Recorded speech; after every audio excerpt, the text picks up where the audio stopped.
Hi everyone. In our book and also in sessions I do about Google Infusions, I talk a lot about Talk and Comment, which is this extension. It's the third one over here to see it in a big form.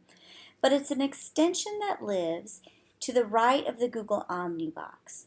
And these are extensions that take power from your browser, and so you want to be really thrifty on how many of them you have up, but right here you can see I have two. And we're going to use Talk and Comment so you can see what it does, and then we're going to install it so you can also have it on your Chrome browser. So I come over here to a page where I have 11 by Sandra Cisneros as part of a Google Doc. If I scroll over to the right, you can see that I have this invisible round thing on the side of my page. This is Talk and Comment. And if I scroll over, it's big, and move away, it's small. It wants to be invisible as to not clutter up your page. But when I select it, it's going to allow me to record.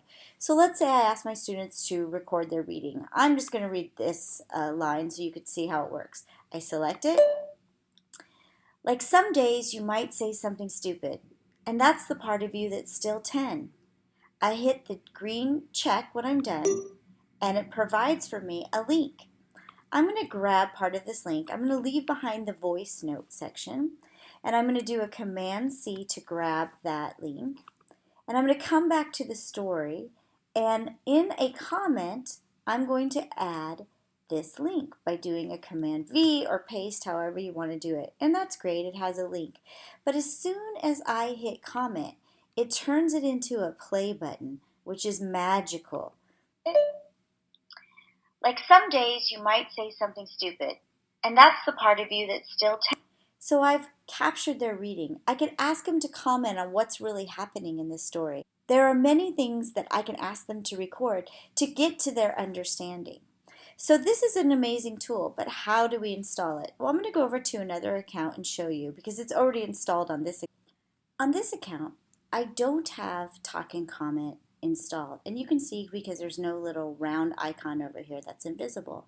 So let's go ahead and install it. To do that, I'm just going to go to the Chrome Web Store. When the selections come up, I click on the first one, and it takes me right to the store. I'm going to, in the search bar, type in Talk and Comment, press return, and it delivers for me some of the things it thinks that I am talking about. Well, I'm talking about the first one. So using this blue button, I'm going to add it to Chrome. It's going to make sure that that's what I want to do. I want to add that extension, and you'll see it now lives right here in my next to my Google Omnibox where the extensions live. So if I want to go back to that original document, you'll see that it's installed, but it's not there. So I have to refresh. And when I refresh, I will take a second. And here it is. It has appeared. So I now have my Talk and Comment. So I may want to leave directions for someone who might not be able to read these. So I'm going to select this. It's time to play and tell. Open an activity with the following QR code and follow the directions to complete the activity. Now I have a voice recorded explanation of directions. I grab the part without the voice note by doing a Command-C for copy. And then I'm just going to add inside of a comment that link. I'm going to select comment. And now I also have oral directions to go with what I have text-based directions as well. So this is how you install Talk and Comment. You can use it in every grade level for a plethora of things. So I hope you will enjoy it the way I have enjoyed Talk and Comment.